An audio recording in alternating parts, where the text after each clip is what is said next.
What's up, guys? Today we're going to be talking about One Piece chapter 1080, The Legendary Hero. And just by the title, you know who we're talking about, guys. So spoilers, if you don't want to be spoiled, go read the chapter and then join us after you're done and we can talk about it. We got such a treat this chapter. The legendary hero Garp coming in and fucking smashing, saving the day. But before we get into that, I want to just go over the chapter beat by beat so we can kind of catch up. And then I do have some questions at the end of this, so we'll get back to those questions as well. So we are completely taken away from all the excitement on Elbaf and on Egghead Island and gone to a short story about Coby and Garp coming in and fucking kicking ass to saving the day. We even get to see or reintroduced to the Blackbeard pirates, some updated new powers, and I'm gonna go over that in a separate video because there's quite a few, and I also have some like thoughts I want to go over, so we'll save that for a week, maybe next week's video when there's no chapter because there's gonna be a break. So Coby escapes and we see that he has a 5-star bounty from the Cross Guild. They coming after him. And they mentioned loosely that 5 stars represents 5 chests of treasure, and then they just kind of randomly said that that's probably about like 500 million berries. So Coby's got a 500 million berry. To us, I see 5 stars and I'm like, dang, that's #1 priority. But maybe there's 10 stars. Maybe just, it's like they said, each star is like 100 million berries, so on and so forth. But it's pretty cool. Coby's up there, 500 million for his first bounty. That's higher than when Luffy started, but obviously at this point in the story, he's way more powerful than Luffy was. And speaking of Coby, he is out here just being like the best little Marine, sacrificing himself to get people to save themselves and just being an all-around just nice guy. You can't help but just love this kid, and I want the best for him. So hopefully at the end of this whole story, I want to see Coby getting his glory as the Supreme Admiral or whatever, president of whatever new thing comes up out of all of this. Coby deserves it, man. We also get a cool conversation between Aokiji and Blackbeard that kind of gives us a little bit more information about Sword, but based on the conversation, I feel like Aokiji is holding back some information. And the way I got that feeling almost immediately, so it makes me feel like they're trying to make it seem like he's holding information back on purpose. So maybe he has a lot more to do with Sword, or maybe he's like undercover like we really think he is with Sword. But I don't know, there's just so much mystery. I don't want to get like too ahead of myself, but that would be really fucking cool. Later we see Garp didn't come by himself. He has some really cool Marines with him. We see some really cool abilities. A Clayman? What? My god, the Prince Gus guy is a Clayman. That shit is badass.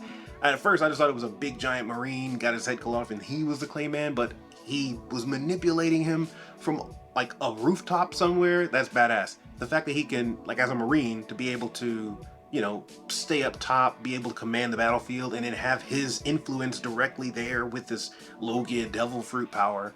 That's really, really amazing. And if he can infuse some hockey into it too, that would be even better. But he's got to watch out because he's obviously going to be a very important target for Van Augur or any sniper. So got to find a better hiding spot, I think. And then Kibari uses her ability to, I guess, I really need more explanation about how this works. She shot a flower bullet and now all of their guns are shooting flowers. Yeah. There was a cover page, of course, where they showed that Vegapunk created this, GP flower, the gunpowder flower. So I thought that you would need to actually load each bullet with the gunpowder, but maybe not. I don't know. That's pretty cool though, because I would put that on every single battlefield.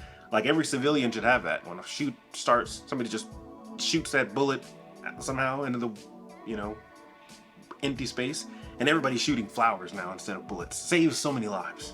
And the finale. Garp flying in on his fucking ship, laying down the smackdown with a galaxy impact on those pirates in that enclosed space. God, guys. You love to see it. I'm just glad to see him still making an impact, no pun intended, this hard at his age. I really thought that, you know, the well dried up. You know, maybe he wasn't like his old self. Everybody's talking about Garp Prime, and if he's still capable of doing this, man, his prime must have been fantastic. And then I can't even just think about it. And of course, I don't want to think about it because I just want to focus on the awesomeness that is right now and what's about to happen. Garp is about to destroy some of these Blackbeard pirates. And that leads me to my questions, okay? Blackbeard is a dumbass. That's not a question. He's obviously a dumbass. None of his plans go the way he wants it to. But what is he thinking here? His whole plan. He didn't get Boa Hancock's devil fruit, so he takes Coby as a hostage and uses him to try to leverage the government to make his island a country so he can be a king? Those are a lot of questions and one question at the same time. What is his logic? How is this? For what? What does he gain from this? It's a country full of pirates. You're already the pirate captain, so that makes you the king. What is the difference? I don't get it. I really don't get his motivations or his logic, what he's trying to do. If someone in the comments, let me know. If you feel like you are vibing with Blackbeard and you know what he's after, let me know. I thought he wanted to be king of the world. Why does he care about this one island being a country? Maybe it's a stepping stone. I don't know. Everything with him has been little stepping stones, even all the way back when the very beginning, when we first saw him. Like, we just didn't know it at the time, but he's been doing his little steps. I can't wait to see it all, and I hope it's brilliant, because right now he's looking like a big dummy. I just can't get behind it. So, love this chapter. It was fantastic.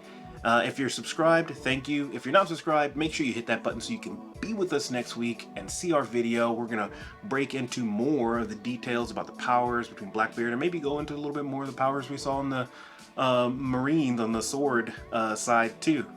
Like this video and comment. Let me know what you thought about the chapter, and I'll see you next week. Bye.